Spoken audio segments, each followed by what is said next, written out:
Hello and welcome back to one of the most beautiful channel of fitness industry, the body building doctor.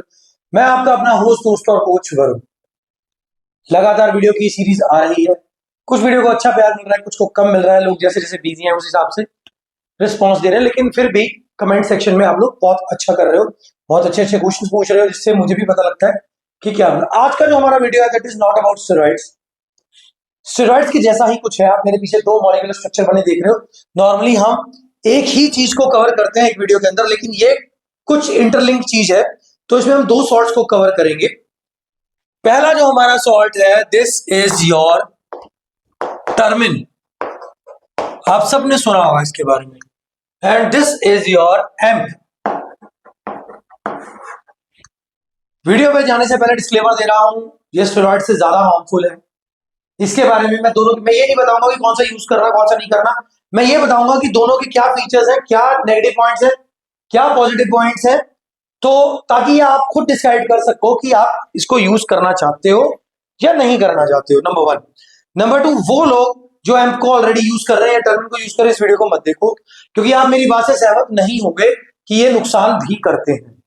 So video पे जाने से पहले मेरा number note कर लीजिए, that is 9878301160। इसके बाद जितनी भी वीडियोस आएंगी फॉर 1 वीक मैं आपको उसके अंदर अपना पर्सनल नंबर भी शेयर करूंगा, क्योंकि बहुत सारे लोगों के माइंड में ये है कि हमें सर से सीधा बात करनी है, तो वो उस एक वीक में मुझसे बात कर सकते हैं directly. I will give you 1 number जिस पे बात हो पाएगी, ठीक है। सो वीडियो में जाने से पहले वीडियो को लाइक कर लो, चैनल को सब्सक्राइब कर लो और शेयर कर दो ज्यादा से ज्यादा, ताकि लोगों तक पहुंच सके।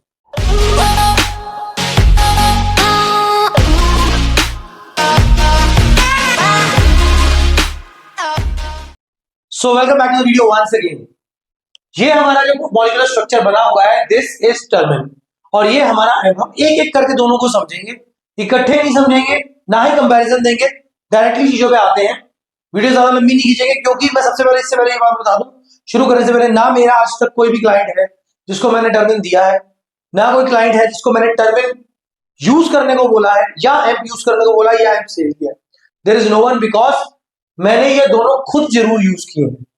उसकी भी कहानी बताएंगे, लेकिन पहले हम शुरू करें क्या है। सो अगर आप इसका मॉलिक्यूलर स्ट्रक्चर देखते हो तो इसके अंदर 11 कार्बन एटम है, 17 हाइड्रोजन एंड 1 नाइट्रोजन, यानी कि ये इसका पूरा मॉलिक्यूलर स्ट्रक्चर आपके सामने अवेलेबल है। इसको अगर मैं एक्सप्लेन करने जाऊंगा तो बहुत सारा समय इस पे बीत जाएगा, ठीक है। हाँ, ये 19 नॉर फैमिली या टेस्टोस्टेरोन से बहुत ज्यादा डिफरेंट है स्ट्रक्चर से। आप ज्यादा सर्च करना चाहते हो तो टर्मिन स्ट्रक्चर लिख के आप सर्च कर सकते हो ऑन गूगल, आपको ये मिल जाएगा। मॉलिक्यूलर मास इसका 163.264 है। ये तो कुछ इसके बेसिक्स हो गए, जैसे हम अपनी वीडियो के अंदर हमेशा बोलते हैं what it is. So this is something, this actual Termin का जो नेम है that is mephentermine. Mephentermine, अगर आप इसको पढ़ते हो, मेफिन तक एक वर्ड है, टर्मिन तक दूसरा वर्ड है। सो मेफिन टर्मिन इसका एक्चुअल सॉल्ट का नाम है। टर्मिन आप मेडिकल स्टोर से बाय करते हो, वैसे तो मिलता नहीं है, लेकिन अगर मिल रहा है तो उसके ऊपर मफिन टर्मिन ही लिखा होगा।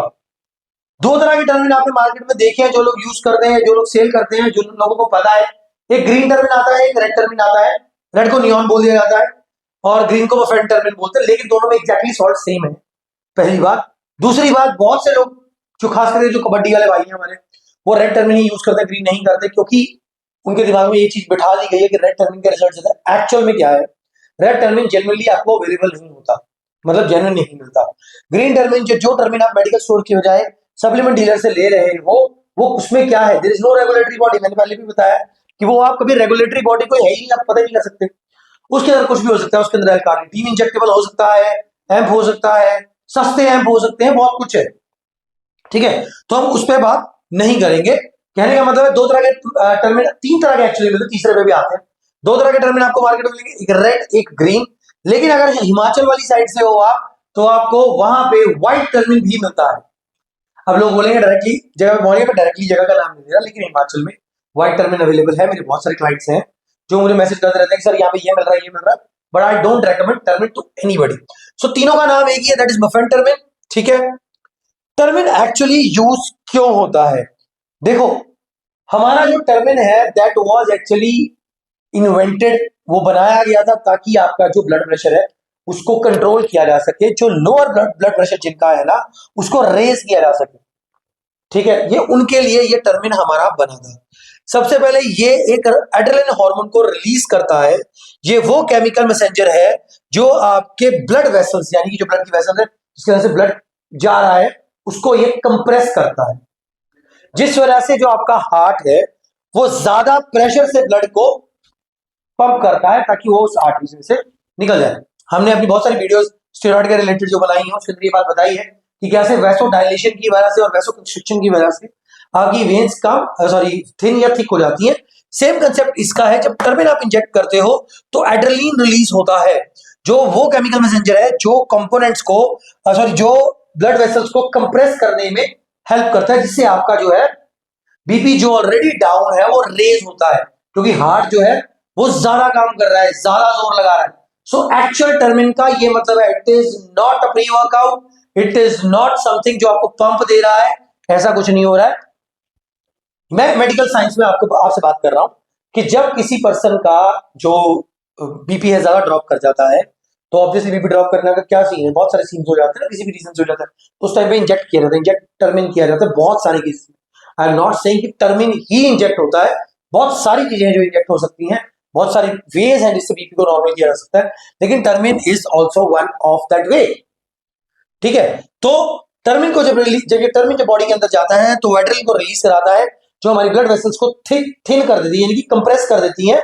एज ए रिजल्ट ऑफ जो ब्लड फ्लो है, अब हार्ट को ज्यादा जोर से ब्लड उस वेन्स में से, उन ब्लड वेसल में से पंप करना पड़ रहा है, जिसके बतौर रीजन आपका जो है वो बीपी तो दोबारा रेज होना शुरू हो जाता है। किसी को स्पाइनल कॉर्ड इंजरी होती है ना, तो स्पाइनल एनेस्थीसिया दिया जाता है। जैसे अभी मैं बताता हूं, उसको बोलते क्या है, मेरे माइंड से निकल गया। साइटिक नर्व की जो पेन होती है ना, अगर वो सर्जरी लेवल पे पहुंच जाए, तो आप मेरे हिसाब से यहाँ पे आपको दिख रहा होगा, हमारे हिप के और लेग के बीच में ना एक ज्वाइंट होता है, मतलब समथिंग लाइक बॉल होता है, मुझे उसका नाम भूल गया उस पर्टिकुलर पार्ट का। तो डॉक्टर्स क्या करते हैं, जो हमारे अंदर नेचुरली है, जब जिनको ये पेन होती है, वो मतलब इतना ज्यादा दिक्कत आ जाती है कि वो चल भी नहीं पाते, तो वहां पे क्या होता है, डॉक्टर्स उस पर्टिकुलर पार्ट को रिमूव करके या तो वुडन पार्ट या फिर मेटालिक पार्ट उसके अंदर डाल देते हैं। मतलब सेम साइज में, आपको पता है आजकल बहुत ज्यादा साइज ने तरक्की कर ली है, तो वो चीजें वहां पे करते हैं। उस टाइम पे आपकी स्पाइनल कॉर्ड के अंदर इंजेक्शन लगता है, बहुत सारे केसेस में लगता है। कभी कोई आपको इंजरी हो गई है ऐसी स्पाइनल कॉर्ड के अंदर, आपको इंजेक्शन, जो जब वो एनेस्थीसिया देते हैं तभी भी इसको यूज किया जाता है, क्योंकि उस टाइम पे भी जो आपका ब्लड प्रेशर है वो बहुत डाउन चला जाता है। जब अचानक से कोई दिक्कत आती है ऐसी, तो आपको जब इंजेक्शन दिया जाता है स्पाइनल कॉर्ड के अंदर, स्पाइनल एनेस्थीसिया भी बोलते हैं उसको, तो आपका ब्लड प्रेशर ड्रॉप करता है, उस टाइम पे भी टर्मिन को यूज किया जाता है। नॉर्मली जो टर्मिन है वो आपको हमारे हॉस्पिटल, सिविल हॉस्पिटल्स में जिनका लिंक अच्छा है, लोग वहां से भी बाय कर रहे हैं, तो सिविल हॉस्पिटल्स के अंदर ज्यादातर ये अवेलेबल होता है, because it is a prescribed drug which is actually band for normal people use. ठीक है, कोई मेडिकल स्टोर से नहीं अवेलेबल होता। अगर कोई मेडिकल प्रैक्टिशनर ये देता या रेकमेंड करता भी पकड़ा जाता है, तो उसके लाइसेंस कैंसिल होने तक के भी चांसेस होते हैं, और जो जेल वगैरह होगी, जो बाकी प्रोसेस होगा, वो तो रहेगा ही रहेगा। ठीक है, इसको यूज करने से पहले हम ये साइंटिफिक बता रहे हैं, इसके बाद मैं आपको बताऊंगा जो लोग यूज कर रहे हो क्या कर रहे हैं। हमें बहुत सारी प्रॉब्लम्स हो सकती है, नोजिया हो सकता है, vomiting, dizziness, constipation, weakness, headache and urination decrease हो जाएगा, ड्राई माउथ। ये साइंस के हिसाब से इसके कुछ नेगेटिव इंपैक्ट्स हैं। अब हम बात करते हैं जो लोग उसको यूज करते हैं, बहुत से लोग उसको पावर लिफ्टिंग या बॉडी बिल्डिंग में यूज करते हैं। यूज करने का मेन रीजन है, उनको ये लगता है जो पावर लिफ्टर है कि हमारी पावर बढ़ जाएगी। जो बॉडी बिल्डर है वो ड्राइनेस के लिए यूज करते हैं, बहुत सारे लोग करते हैं, लास्ट में करते हैं। कई लोग तो एज प्री वर्कआउट इसको डेली 1 ml या हाफ ml आईवी में ले रहे हैं। जैसे मैंने बताया कि मैंने दोनों यूज किए, तो मैं दोनों का एक्सपीरियंस भी शेयर करता हूँ। मैंने, लोग बोलते हैं टर्मिन पे आप यूज हो जाते हो, एडिक्टिव हो जाते हो। मैंने 3 महीने तक टर्मिन लगाया था, IV 1 ml daily as a pre workout. कोई एडिक्शन नहीं है किसी तरह की। इस बात को 2020 की बात होगी, 20 या 19 की बात होगी, 20 की ही थी, कोविड के टाइम पे, तो तब हमने इसको यूज किया था। और I don't find any special gains या कुछ स्पेशल एडिक्शन इस चीज की कुछ नहीं होती, कुछ ऐसा नहीं है, सारी मेंटल गेम है। सबकॉन्शियस माइंड और कॉन्शियस माइंड दो तरह के माइंड होते हैं, मैंने पहले भी बताया था, तो मैं फिर साइकोलॉजी पे नहीं जाऊंगा। लेकिन सबकॉन्शियस माइंड को जैसा आप ट्रिगर करोगे वो वैसा ही होगा। सो टर्मिन क्या करता है, वो आपके सबकॉन्शियस माइंड को ये ट्रिगर कर देता है कि मैंने कुछ लिया है, और आप उस पर वर्क करते हो, आपकी बॉडी उसके अकॉर्डिंगली रिस्पॉन्ड करती है। टर्मिन आपकी ये चीज है। ड्राइनेस बढ़ाता है, क्योंकि मेफेंटरमिन सॉल्ट है, ये बॉडी को ड्राई करता है, जिससे बॉडी का जो वाटर है वो ऑलमोस्ट ड्राई होना शुरू हो जाता है। सो अगर आप कैलोरी डेफिशिएंट में हो, आप बॉडी बिल्डिंग कर रहे हो, तो बॉडी और ज्यादा ड्राई दिखती है, इसको लेने से। It is non addictive. जो लोग बोलते हैं मेरे टर्मिन को एडिक्शन है, मुझे वो टर्मिन नहीं यूज कर रहे, they are using something else, कुछ और है, कुछ भी हो सकता है, वी डोंट नो। ठीक है, तो टर्मिन की एडिक्शन नहीं होती कभी भी। जिन लोगों को टर्मिन की एडिक्शन है, they should get their Termin checked. अगर आप सही टर्मिन लगाओगे, मैं सही बता रहा हूं, जो इंसान सही टर्मिन, जो मेडिकल स्टोर पर, जो हमारे सिविल हॉस्पिटल या हॉस्पिटल में यूज होता है, वो लगाओगे, वो एडिक्शन नहीं देगा। अगर वो एडिक्शन देता होता तो वो आपको कभी भी हॉस्पिटल्स के अंदर आपको वो चीज इंजेक्ट नहीं करते। ठीक है, लगाना नहीं लगाना आपकी खुद की इच्छा है, आपका खुद का मन है। तो सॉरी, मेरी बॉटल गिर गई, सॉरी। तो वो आपका खुद का मन है, मैं इस पे कुछ रिकमेंडेशन नहीं दूंगा। लेकिन जो लोग मुझे फॉलो करते हैं और लाइफ में अच्छा जीना चाहते हैं, वो इन चीजों से दूर रहें, क्योंकि ये स्टेरॉइड नहीं है जिसकी आप पीसीटी कर सकते हो। इसका पाथवे डिफरेंट है। ये आपके एचपीडी एक्सिस पे वर्क नहीं करेगी। ये आपका इरेक्टाइल डिस्फंक्शन कर सकती है, लेकिन अगर ये बोले स्पर्म सेल डाउन चल जाएगा, उस पर ये वर्क नहीं करती। तभी जो लोग टर्मिन लेते हैं उन्हें ऐसी चीजें फील नहीं होती, इरेक्टाइल डिस्फंक्शन ये वो। ठीक है, रेयर केसेस तो हर चीज में होते हैं। चलो इसको छोड़ते हैं। अब ये हमारा जो कंसेप्ट है, this is called AMP, adenosine monophosphate. मैं लिख दूं, चौकी चला लेते हैं, एडिनोसिन मोनोफॉस्फेट।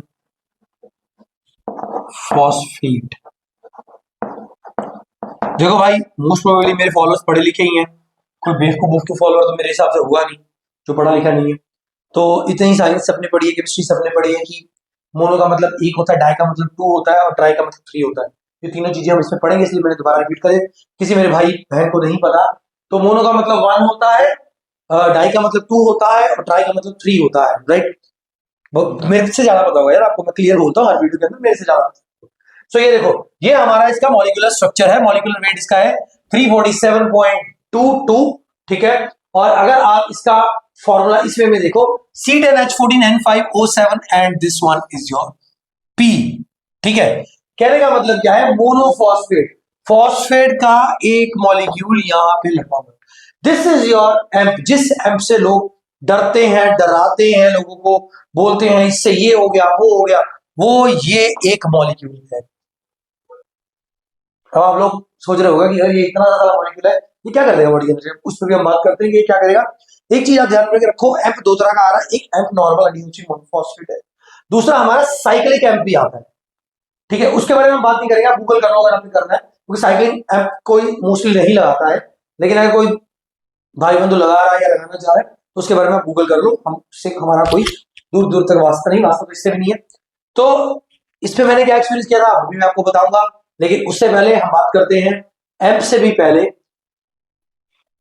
बहुत टाइम पहले मैंने इसी चैनल के ऊपर क्रेडिंग की एक वीडियो बनाई थी, एटीपी भी, एमपी की भी बनाई थी और क्रेडिंग की भी बनाई थी। ठीक है, मोस्टली लोगों ने वो नहीं देखी, तब चैनल इतना वायरल भी नहीं था और लोगों को मेरे बारे में पता भी नहीं था। तो एम्प के बारे में अगर हम बात करें, जब हम क्रेडिंग बॉडी को देते हैं ना, कहाँ पे लेते हैं, चलो ये पोर्शन हमारा मोस्ट प्रोबेबली क्लियर हो गया, तो हम यहीं पे लिखते हैं इसको। क्योंकि बहुत बार क्या होता है ना, चीजें लिखी हो सामने तो किसी ने कुछ पूछना हो वो पूछ सकता है, ओरल में चीजों में दिक्कत आ जाती है। मैं यार ये बोर्ड फिट करने की कोशिश करी थी भाई, फिट हुआ नहीं मेरे से। मुझे लगता है मुझे इसका स्टैंड ही लेके आना पड़ेगा, फिर ये लगेगा। एनीवेज, बहुत है।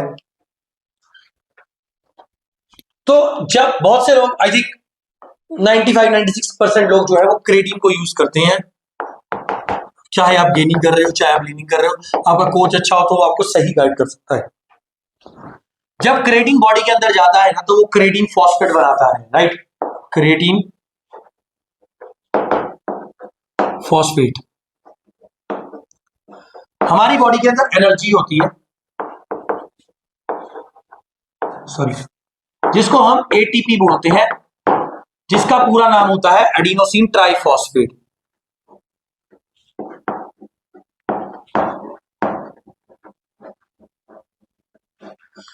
जब हम, मान लो हम एग्जांपल लेते हैं ट्रेनिंग का, हम ट्रेनिंग कर रहे हैं, जब कोई भी काम कर रहे हैं तो हमारी एनर्जी डिसिपेट होती है, मतलब एनर्जी यूज होती है। जब एनर्जी यूज होती है तो जो इसका एटीपी है, ये होता कैसा है, मान लो ये हमारा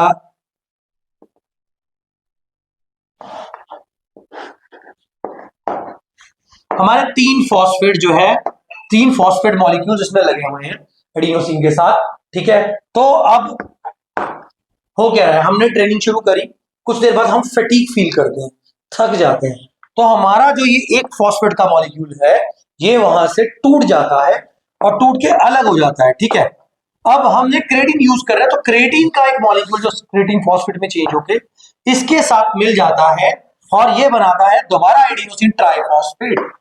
लेकिन क्रेटिन जो कि एक सप्लीमेंट है वो इतनी ज्यादा पोटेंट नहीं है कि उस मात्रा में, क्रेटिन फॉस्फेट और एडिनोसिन मोनोफॉस्फेट दोनों में डिफरेंस है, लेकिन क्रेटिन फॉस्फेट का ये वाला मॉलिक्यूल ये जब टूट जाता है ना तो उसको हम बोलते हैं एडिनोसिन डाइफॉस्फेट। ठीक है, मैंने बताया था मोनो का मतलब 1 हो गया, डाई का मतलब 2 हो गया और ट्राई का मतलब 3 हो गया। पहले एटीपी होता है हमारे पास, एटीपी टूट के बन जाता है एडीपी में, एडिनोसिन डाइफॉस्फेट में, और जो हमारा क्रेटिन फॉस्फेट का एक मॉलिक्यूल होता है वो आगे इसके साथ जुड़ जाता है जिससे ये दोबारा बन जाता है एडिनोसिन ट्राइफॉस्फेट, यानी एनर्जी लेवल्स इंक्रीज हो जाते हैं। तभी हम बोलते हैं जब आप क्रेटिन यूज कर रहे हो बॉडी के, मतलब नॉर्मली क्रेटिन यूज करो तो उसके इफेक्ट्स आपको 3-4-5 दिन के अंदर दिखने लग जाते हैं।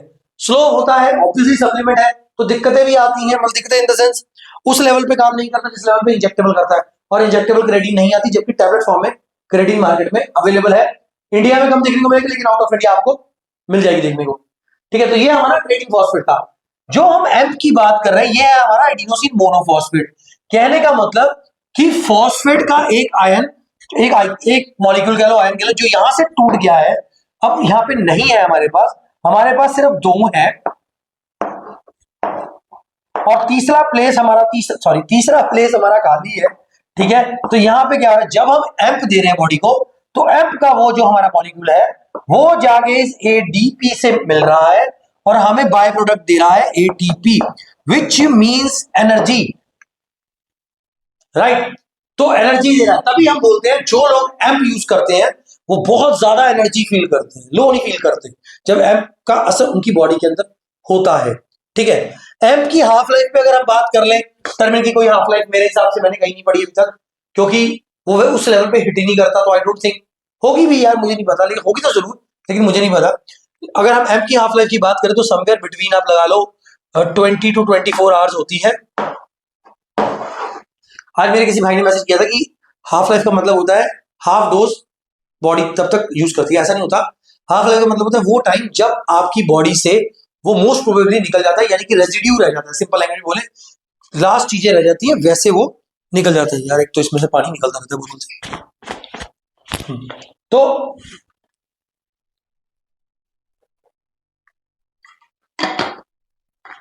सॉरी भाई, पानी पीने में कोई नाराज मत होना, ठीक है। इसी वजह से जब हम एम्प बॉडी को देते हैं तो बॉडी उसी टाइम पे उसको, उसका जो क्या बोलते हैं रिफ्लेक्स टाइम है वो थोड़ा है, उसी टाइम पे आपको जो है वो रिजल्ट दिखने शुरू हो जाते हैं, आपको एनर्जी फील होती है, आपको सबसे पंप्स ज्यादा आ गए। पंप्स क्यों आते हैं, उस पे आते हैं पंप्स, इसलिए आते हैं क्योंकि एम्प एक वैसोडाइलेटर है। अगर आरजीबी की आपने वीडियो देखी हो, आरजीबी की वीडियो इससे बड़ी हुई है, या आपने और भी मेरी वीडियोस देखी हो, उसके अंदर भी मैंने बोला है कि वैसोडाइलेशन होती है, क्योंकि स्टेरॉइड्स का एक साइड इफेक्ट होता है वैसोकंस्ट्रिक्शन, जिसमें वेन्स छोटी रहती है, जैसे हमने टर्मिनल में बोला, राइट, कंप्रेस कर देता है, वैसोडाइलेटर है ये। आपकी वेन्स इसमें बड़ी दिखती हैं, बड़ी हो जाती हैं, डायलेट हो जाती हैं, जिससे ब्लड फ्लो की मात्रा बढ़ जाती है, और आप जब वर्कआउट कर रहे हो तो आपको आपकी बॉडी पंप्ड लगती है, number 1। Number 2, amp has your direct impact on your brain, ये न्यूरोट्रांसमीटर्स को ब्लॉक भी करता है। बहुत से लोग, बहुत से बुद्धिजीवी इस बात को नहीं मानेंगे, या जो खास करके यूज कर रहे हैं वो तो कभी नहीं मानते, ठीक है, कि एम्प दिक्कतें देता है। भाई एक ना छोटा सा एग्जांपल देता हूं, मैं किसी को यहाँ पे कोई मेरी वीडियो देख रहा हूँ उस बात से अपने ऊपर मत ले, मैंने एम्प से घर उजड़ते देखे हैं लाइफ में। पहली बार एम्प मैंने देखा था 2018 में, मेरी मैरिज हुई, आई थिंक 18 सितंबर या अक्टूबर में मैंने एम्प पहली बार देखा था, लगाया नहीं था। मैं दिल्ली में ट्रेनिंग करने जाता था, किसी से ट्रेनिंग लेता था, तो उन्हीं के कोई क्लाइंट्स एम्प को यूज करते थे, and I have seen them exploding in the gym. Exploding मतलब जो नॉर्मली आप खड़े बात कर रहे हो, अचानक से एग्रेशन बढ़ गया, अचानक से कुछ हो गया, जैसे बहुत से लोग रॉयड रेज बोलते हैं ना। मैं हमेशा एक बात बोलता हूँ, आप लोग बोल देते हो स्टेरॉइड लेने वाला बंदा मर गया, ये वो, आपको नहीं पता कि उसने क्या लिया, वो एम्प यूजर भी हो सकता है, ठीक है। शायद बहुत से लोगों को ये चीजें क्लियर हो जाए, उनको मिस है। बहुत से नए बच्चे मेरा चैनल देख रहे हैं, वो मुझसे मैसेज करते हैं कि भाई स्टेरॉइड यूज करना चाहिए, नुकसान, वो नुकसान, भाई जो नुकसान है ना स्टेरॉइड के वो सब कंट्रोलेबल है, वो मोस्टली सबको हो चुके हैं, तो आपके पास इतने सारे ऑप्शंस हैं, आप उसको ठीक कर सकते हो, यूरोलॉजिस्ट से कंसल्ट कर सकते हो, कोई अच्छा बंदा है उससे कंसल्ट कर सकते हो। चलो खैर वो आपकी अपनी इच्छा, आपकी अपनी मर्जी है, यूज करना नहीं करना, कैसे करना, लेकिन बिना कोच के करोगे समझो ठकोगे, ठीक है। तो ये एक वैसोडायलेटर है, वेन्स को थिक थिक करता है ताकि उसके अंदर से ब्लड फ्लो जो है वो ज्यादा हो। इसी वजह से आप कभी एम्प का जो देखोगे ना, वो लोग टर्मिन यूज करते हैं, सॉरी एम्प यूज करते हैं, वो ज्यादा आपको पंप भी दिखेंगे जिम के अंदर भी और जिम के बाहर भी। उसके बाद जो ये है, ये क्या करता है, ये ब्लड एंड न्यूट्रिएंट की जो वैल्यू है और जो एनर्जी लेवल्स है आपके, उसकी ट्रांसमिशन को बढ़ा देता है एम्प, ठीक है। दिमाग जो है उसको, ये एम्प खुद दिमाग को कंट्रोल करना शुरू करता है। एक्चुअल में एम्प क्यों बनाता है, एम्प बनाता है स्किज़ोफ्रेनिया नाम की बीमारी होती है, ठीक है, उसके यूज के लिए, मतलब उसको क्योर करने के लिए एम्प बनाया गया था। दूसरी बात, amp is a veterinary drug, घोड़ों को लगाया जाता है, रेस हॉर्स एम्प के नाम पे भी आता है, और घोड़ों को लगता है, जो घोड़े रेस में दौड़ते हैं, रेसेस प्ले करते हैं, उसके उनको ये एम्प लगाया जाता है, ठीक है। हाँ, और ये सबसे बड़ा इसका जो इंपॉर्टेंट जो इसका रोल है, जिस वजह से लोग इसको यूज करते हैं, मतलब पॉजिटिव पॉइंट तो लोगों को नहीं पता, लेकिन स्टिल ये है कि it plays an important role in cellular metabolic processes. जो हमारे सेल्स हैं, सेल्स के ऊपर ये डायरेक्टली वर्क करता है, जिस वजह से जो हमारे न्यूरोट्रांसमीटर्स है वो काम करना बंद कर जाते हैं और डायरेक्ट कंट्रोल एम के पास चला जाता है। AMP itself is a very harmful thing, इसको आप यूज करना नहीं करना आपके ऊपर है। मेरा इससे ये एक्सपीरियंस रहा है, मैंने टर्मिन बंद किया और एम सुबह 6 बजे लगाया, उस दिन मेरा वर्कआउट बहुत अच्छा हुआ, पूरा दिन बहुत बढ़िया गया। एम का ना एक और वे होता है इसको जानने का कि ये जनरल है कि नहीं। जिस दिन आप एम लगाओगे ना, आपको भूख बहुत लगेगी, ठीक है, और आप लेथार्जिक बिल्कुल नहीं फील करोगे। तो मैंने 6 बजे सुबह लगाया, पूरा दिन बढ़िया निकल गया। अगले दिन सुबह 5:30 बजे my body was asking for it, मुझे ठंड लग रही थी, जून जुलाई का मंथ था और मुझे ठंड लग रही थी, और मैंने वर्कआउट भी नहीं किया उस दिन। वापस आके घर पे ऐसे ही जून के महीने के अंदर फैंस बंद करके 2 कंबल लेके मैं सोया हूँ, और शाम तक मुझे कुछ नहीं पता था। और उस दिन मैंने वो बाकी जो 9:30 मैंने सिर्फ हाफ एम लगाया था, 9:30 को मैंने थ्रो कर दिया था। मैं नहीं कह रहा कि आप करो, मैं नहीं कह रहा आप नहीं करो, ये आपकी अपनी इच्छा, आपकी अपनी मर्जी है, लेकिन एम्प का क्या सीन है वो मैंने आपको बता दिया। It directly controls your brain, ठीक है। सो आई होप कि आपको दोनों का प्रोज एंड कॉन्स पता लग गए होंगे, ठीक है। बॉडी बिल्डिंग के अंदर amp as a pre workout लोग यूज करते हैं, उसके अंदर भी करते हैं, पावर लिफ्टिंग के अंदर भी, but I don't recommend it to any of my clients. I am not saying कि आप करो या ना करो, मैंने, मेरा काम था आपको एजुकेट करना, मैंने आपको एजुकेट कर दिया है इसके ऊपर, दोनों के ऊपर, टर्मिन पे भी और एम्प पे भी। होपफुली आप मुझसे ज्यादा जानते हैं तो ज्यादा दिमाग लगाएंगे। बाकी वीडियो को लाइक कर दो, चैनल को सब्सक्राइब कर दो अगर पसंद आए, और कोई भी आपका कंटेंट आप चाहते हो तो कमेंट सेक्शन के अंदर जरूर मेंशन करो।